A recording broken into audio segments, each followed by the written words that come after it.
80. Yohanes Sinaga, kepala lapas tempat di mana Sudarma dan Yanto berada, dia masuk ke ruangannya. Yohanes sudah 1 bulan cuti karena harus menemani istrinya berobat kanker ke Singapura. Wardiman. Panggil Yohanes pada wakilnya yang dia percayai untuk menjaga ruangannya. Wardiman tertidur di kursi kebesaran Yohanes dengan mulut terbuka penuh. Wardiman, pagi-pagi kenapa tidur di sini? Yohanes menepuk bahu Wardiman. Wardiman terkejut sekaligus berdiri memberi hormat pada Yohanes. Payo, loh, kenapa tiba-tiba sudah ada di sini? Wardiman mengerjap berulang kali seraya menegaskan pandangan. Benarkah yang di depannya adalah sang kepala lapas? Aku sudah pulang dari Singapura 2 hari yang lalu. Sengaja tak memberi kabar siapapun. Kejutan! Dan benar saja aku terkejut melihatmu bersantai dengan sukarela di ruanganku, pagi-pagi pula. Yohanes menarik napas dalam. Maaf, Pak. Saya tak berani menyentuh barang apa saja di ruangan ini. Jadi saya bingung apa yang harus saya kerjakan. Elak Wardiman. Ya, sudah. Tugasmu menjaga ruanganku selesai hari ini. Buatkan aku kopi dengan banyak krimer. Titah Yohanes. Wardiman mengangguk dan gesit melaksanakan titah Yohanes. 2 menit kurang Wardiman kembali ke ruangan Yohanes. Ini kopinya, Pak. Wardiman meletakkan cangkir kopi di atas meja. Terima kasih, War. Sahut Yohanes. Bagaimana kabar ibu, Pak? Tanya Wardiman. Sudah jauh lebih baik. Kankernya masih stadium awal jadi bisa ditangani dengan cepat dan baik. Jawab Yohanes. Alhamdulillah. Senang mendengarnya dan saya juga senang melihat kembali Bapak di sini. Kalau begitu saya permisi, Pak. Wardiman pamit. Yohanes mengangguk setelah meletakkan outer berbahan beludru super tebal lalu duduk dan seketika fokus ke layar komputer. Yohanes sudah tak sabar melihat aktivitas lapas yang dia tinggalkan kurang lebih selama sebulan. Dia membuka folder khusus yang memakai password. Apa gerangan isi folder tersebut? 1 jam Yohanes duduk menatap layar komputer. Tak ada yang tahu jika Yohanes meletakkan kamera tersembunyi di berbagai titik di dalam lapas dengan tujuan pribadi. Salah duanya dia meletakkan CCTV khusus di dalam ruang kunjungan juga kamar rawat inap. Yohanes kerap melihat ketidakadilan yang didapat oleh para penghuni lapas dan mengetahui cerita sebenarnya di ruang kunjungan. Atau dia juga kerap melihat tahanan yang berpura-pura sakit dengan tujuan kabur dari lapas. Saat ini Yohanes asyik melihat semua aktivitas para sipir, para tahanan juga para pengunjung sekaligus dokter cantik yang ada di dalam lapas. Dokter cantik itu adalah mantan pacarnya semasa sekolah. Kini mereka sudah punya pasangan masing-masing. Hanya Dokter Iriana yang mengetahui Yohanes memasang CCTV tersembunyi di kamar rawat inap lapas. Merasa matanya pegal karena lupa memakai kacamata saking asyik memantau para penghuni lapas sejak dia pergi, Yohanes mengerjap berulang kali. Dia menyeruput kopi buatan Wardiman lalu memejam merasakan nikmatnya kopi pagi itu. Yohanes berdiri, menuju jendela lebar ruangannya. Dia melihat para tahanan sedang melakukan senam pagi. Dia tersenyum karena selama dia pergi, tidak ada berita miring dengan semua penghuni lapas. Yohanes kembali duduk dan melanjutkan melihat rekaman CCTV. Ada beberapa percakapan para pengunjung yang menarik perhatiannya, termasuk percakapan Sudarma dengan Avalon. Lelaki bodoh. Demi wanita model begitu dia rela kehilangan istri sah dan pekerjaannya. Gumam Yohanes melihat percakapan Sudarma dan Avalon di ruang kunjungan. Merasa tidak ada yang serius dan menarik di rekaman ruang tunggu, Yohanes beralih ke rekaman di ruang rawat inap. Tidak banyak yang sakit dalam bulan ini. Hanya beberapa gelintir tahanan termasuk Sudarma. Lagi-lagi Yohanes menggeleng melihat percakapan Sudarma dengan Kimbul, anaknya. Sika, keterlaluan memang tahanan satu ini. Untunglah dia menceritakan semuanya pada anaknya. Apa sakitnya parah? Dia memang sering menemui Iriana untuk memeriksa kondisi kesehatannya. Gumam Yohanes seraya mengernyit. Yohanes menghubungi Dokter Iriana. Dok, tahanan 2023 ku perhatikan sering menemuimu. Apa dia punya sakit serius? Tanya Yohanes. Dia punya keluhan dengan kandung kemih.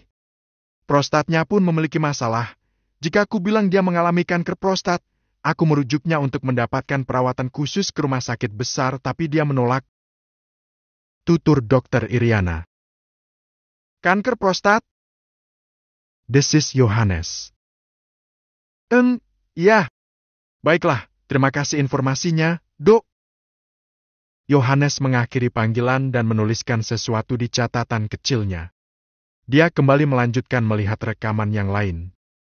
Yohanes memang mempercepat semua rekaman yang dia lihat. Masih banyak pekerjaan lain yang menunggunya. Ponsel Yohanes berdering tepat setelah dia menutup folder khusus rekaman CCTV pribadinya. Halo, Rick. Sapa Yohanes. Ya, aku pulang sudah 2 hari yang lalu.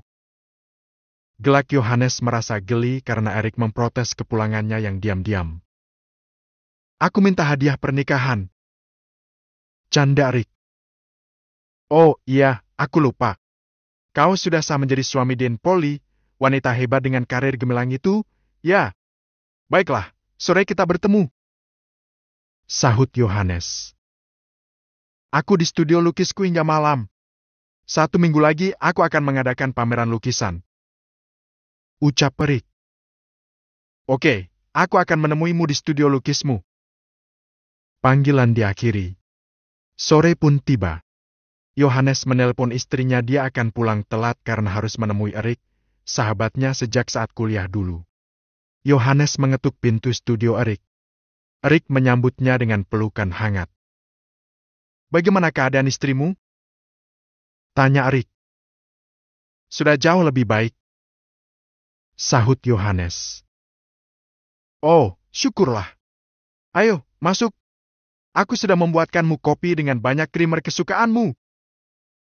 Erik merengkuh bahu sahabatnya itu. Banyak sekali lukisanmu. Andai tidak bertemu Dean, kau tidak akan punya kepercayaan diri untuk memamerkan lukisanmu ke khalayak ramai. Rick. Yohanes duduk di sofa. Di atas meja ada 2 cangkir kopi yang masih mengeluarkan asap. Yohanes menyeruput kopi susu miliknya. Kopi Erik adalah kopi hitam pekat. Sebentar, aku bereskan ini dulu. Erik membereskan cat dan alat lukisnya dengan tergesa-gesa. Hei, ini video apa?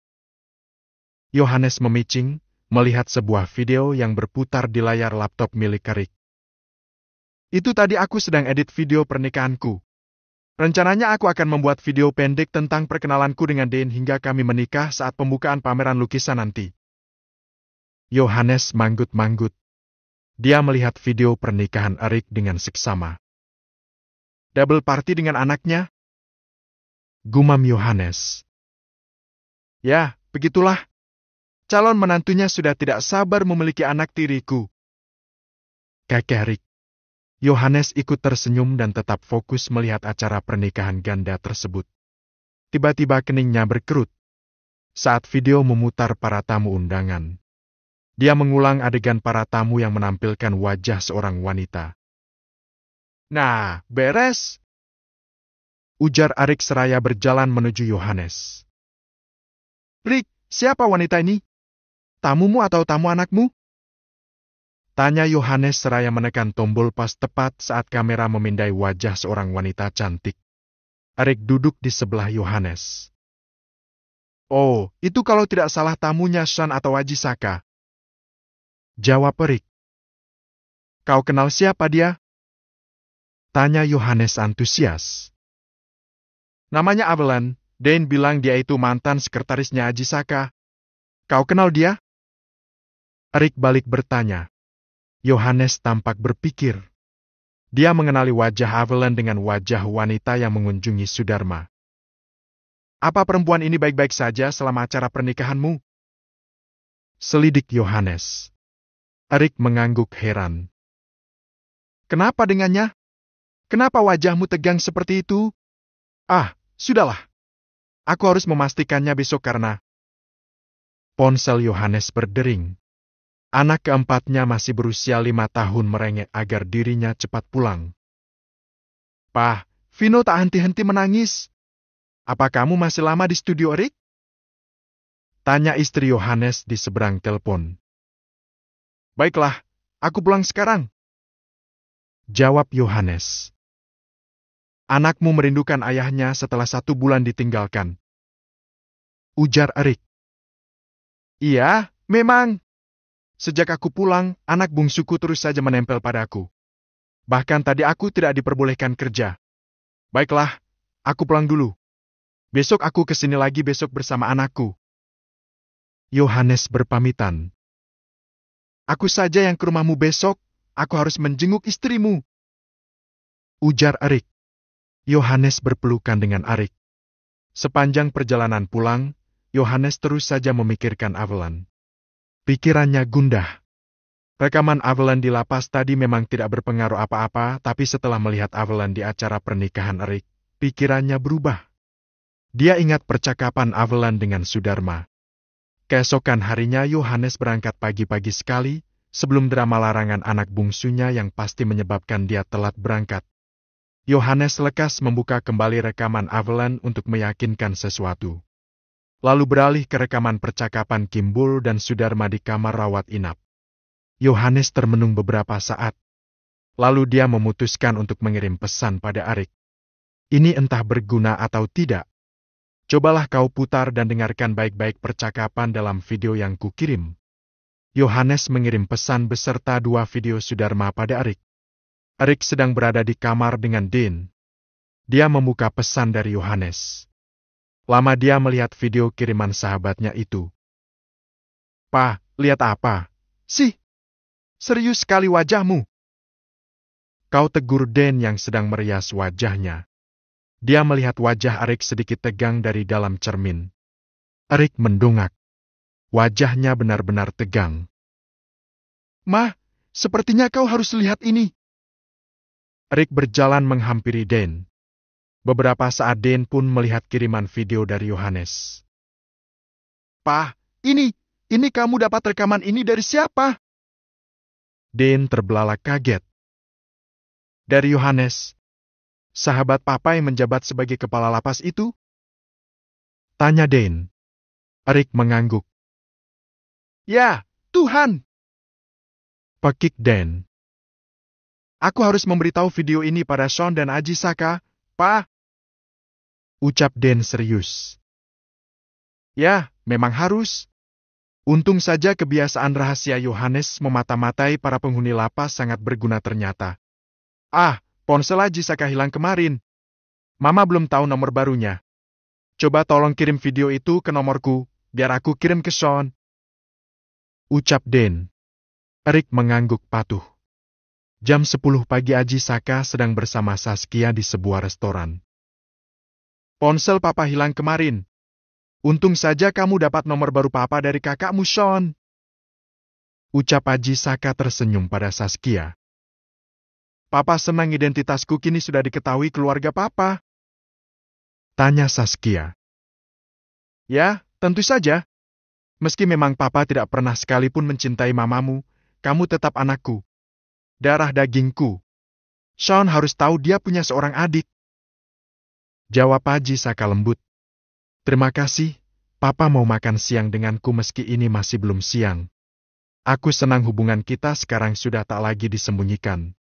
Aku bebas bertemu papa kapan saja, bukan? Kamu pun bebas bertemu kakakmu. Tapi maaf, papa sepertinya memang tak bisa bersatu dengan mamamu, nak.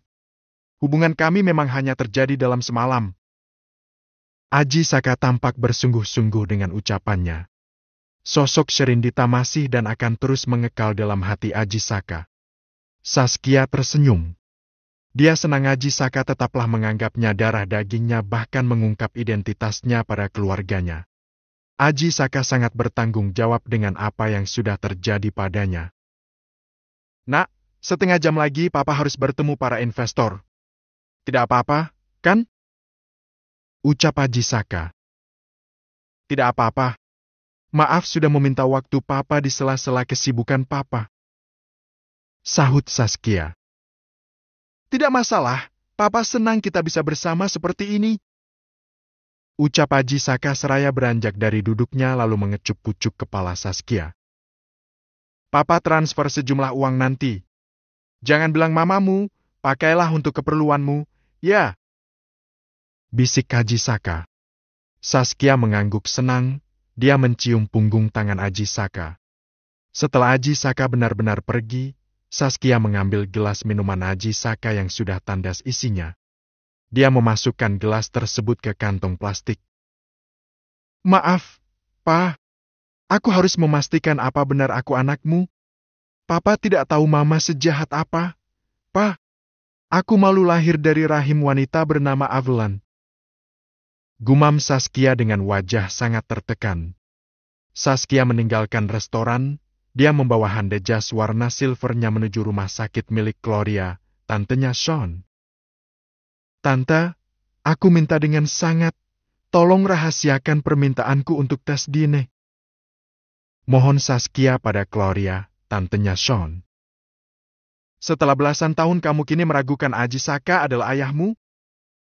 Tanya Claudia heran. Sejak dulu aku meragukan identitasku, Tante. Apa benar aku anak Papa Haji Saka? Ucap Saskia lirih.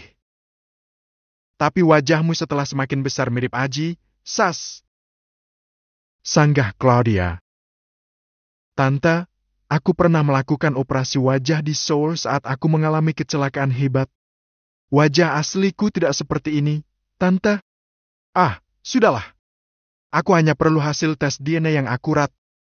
Hanya ingin tahu apa benar aku adalah anak Papa Haji dan aku mohon dengan sangat, tolong rahasiakan hal ini dari Mama.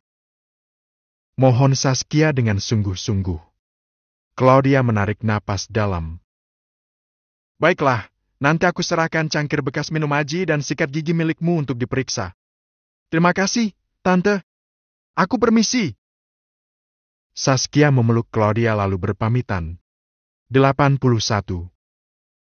Saskia pulang ke rumah dengan pikiran yang dijejali kecamuk rasa. Makanan yang terhidang di meja makan tidak dia sentuh. Mama masak enak dan banyak lu hari ini, sayang. Ucap Avelan. Tiap hari juga Mama selalu masak banyak dan enak.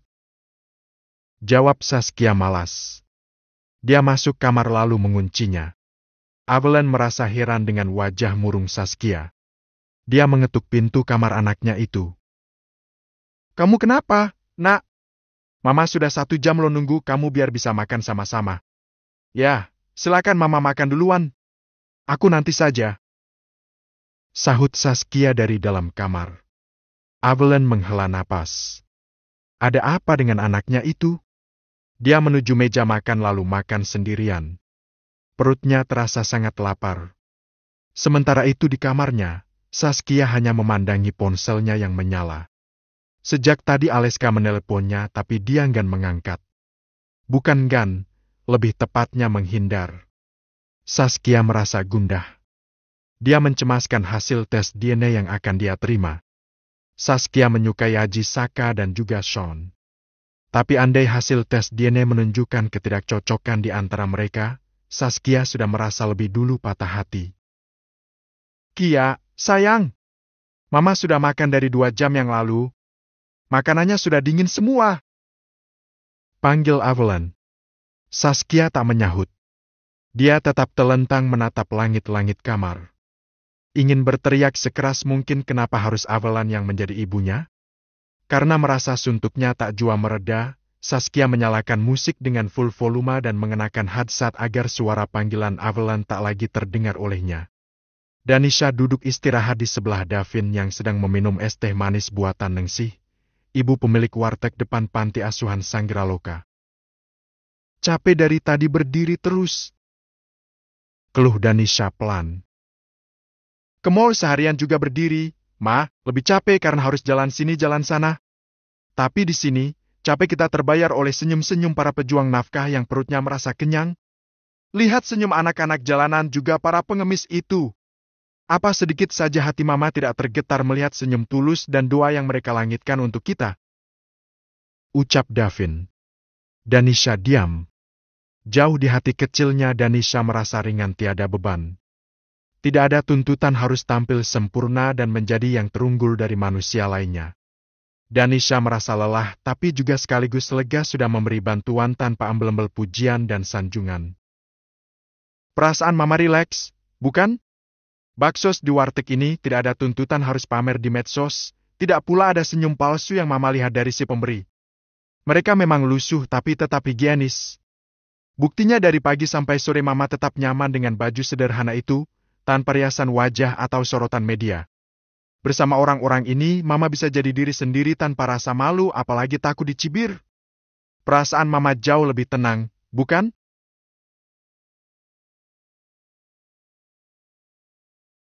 Danisha diam.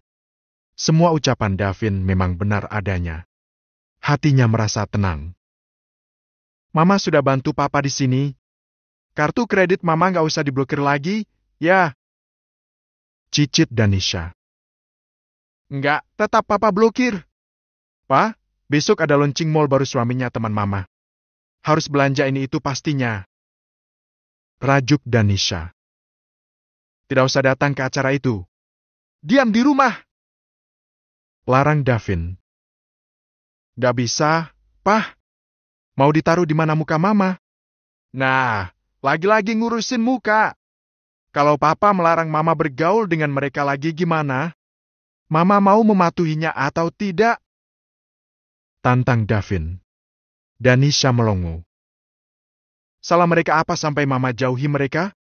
Seminggu. Hanya seminggu jauhi mereka. Tidak ada chat, telepon apalagi pertemuan. Mama menghilanglah dari mereka. Mama sanggup. Hanya seminggu. Ma. Pinta Davin. Untuk apa sih? Terus apa yang Mama lakukan dalam seminggu? Mama temani Papa kemanapun Papa pergi. Atau belajar masak dengan Dimitri, mesas dengan Aleska dan Papa, shopping dengan Lanita dan Ibu Parmia atau tiduran saja di kamar, berkebun dan belajar bahasa Prancis.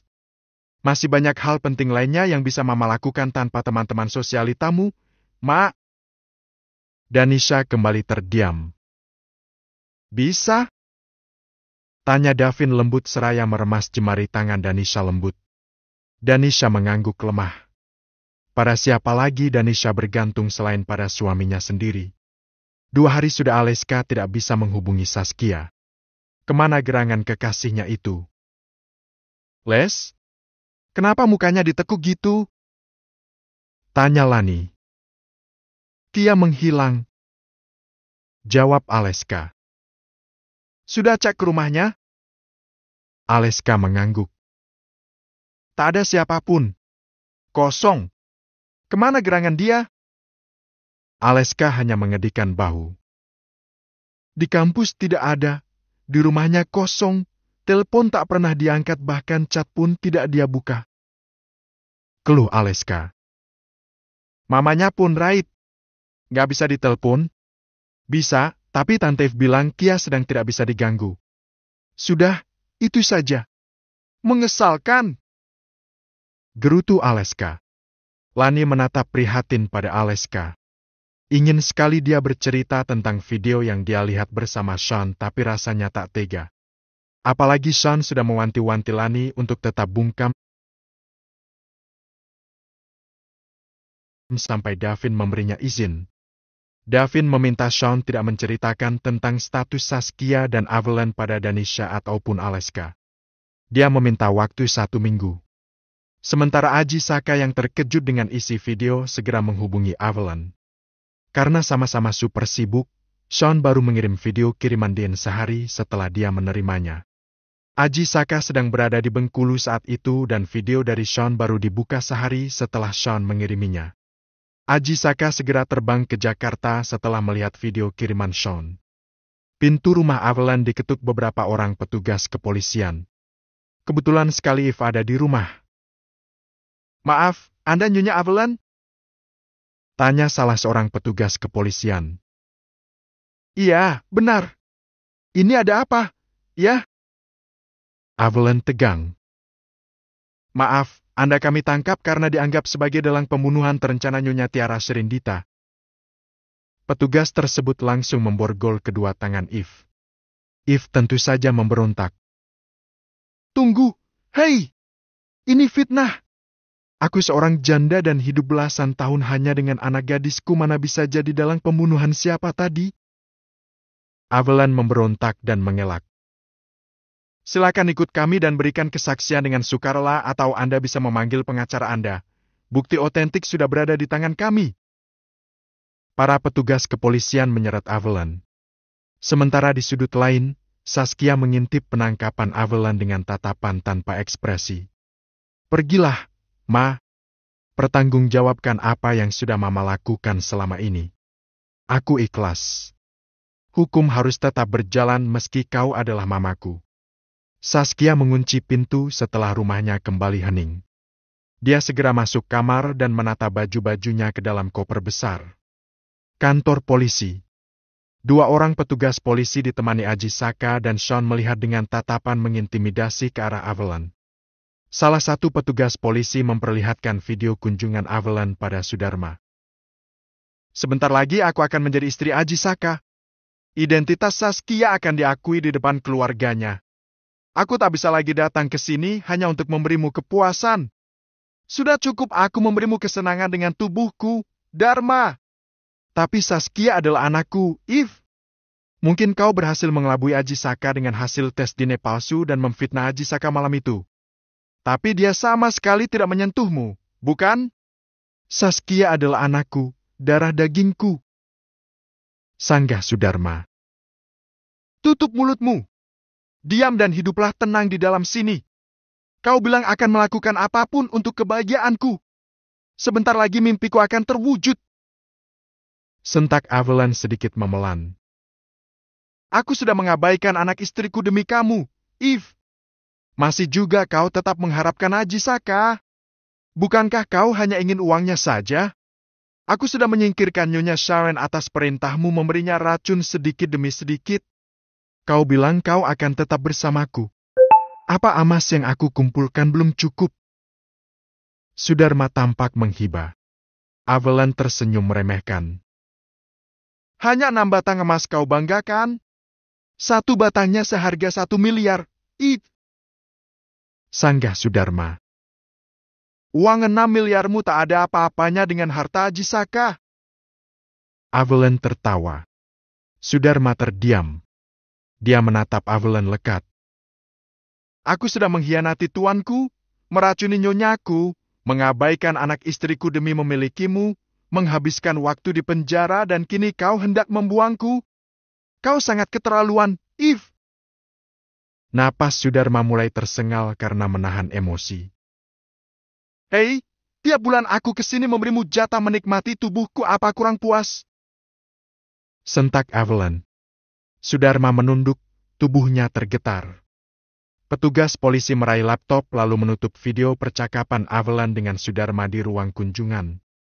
Petugas tersebut kembali memutar satu video percakapan Sudarma dengan Kimbul, anaknya, di kamar rawat inap lapas. Kimbul anakku, berhentilah membenci keluarga Dharmawangsa. Kematian ibumu bukan salah mereka. Sudarma menggenggam tangan Kimbul. Tapi aku tetap membenci mereka. Karena mereka sudah memecat ayah. Pengobatan ibu terhenti jadinya. Sesal Kimbul. Dengarlah. Semua salahku, Nak. Aku dipecat dan dipenjara karena memang sudah lama ayah menaruh racun dalam makanan Nyonya Sharon. Maka mengalirlah cerita sebenarnya dari mulut Sudarma dalam video tersebut. Kimbul ternganga, dia menatap Sudarma tak berkedip. Kamu punya seorang adik perempuan dari wanita itu, Nak. Lirih suara Sudarma. Kimbul mengingat 2 orang wanita yang mengunjungi Sudarma kemarin, bahkan dia sempat menegur Evelyn. Kenapa ayah begitu jahat pada ibu? Kimbul menahan tangannya yang terkepal. Makilah atau bunuh saja ayah, Nak. Kanker prostat ini menyiksaku. Mungkin hidup ayah tak lama lagi. Ingatlah password safety box ayah di ban.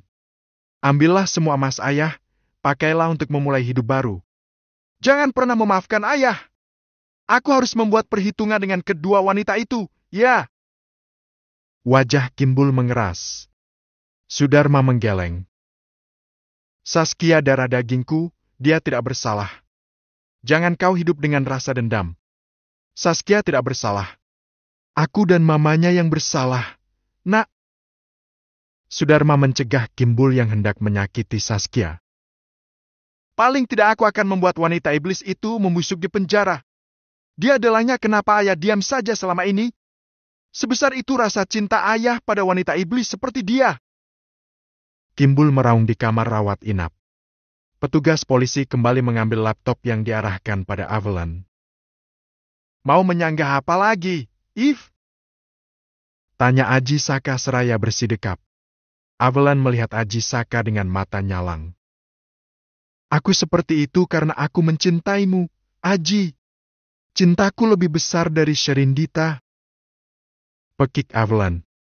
Sean mengepal dan menggebrak meja. Kau wanita iblis. Pembunuh. Kau membunuh mamaku tanpa belas kasihan. Akan kupastikan kau membusuk di penjara selamanya. Wajah Sean merah pada menahan emosi. Aji Saka menggamit lengan Sean untuk kembali duduk. Semua bukti kebejatan Avalon sudah terpampang nyata di depan mata. Meski emosi meluap-luap di hati Aji Saka dan Sean, mereka lega karena semua sudah terungkap sempurna. Mobil Aleska memasuki pintu gerbang rumah Sean. Salah seorang petugas keamanan menghampiri Aleska. Tuan Muda Ailes, ada surat untuk Tuan. Petugas keamanan tersebut menyerahkan amplop surat pada Aleska. Aleska mengernyit seraya membolak-balik amplop surat putih yang tak ada tulisan apapun. Dari siapa, Pak? Tanya Aleska.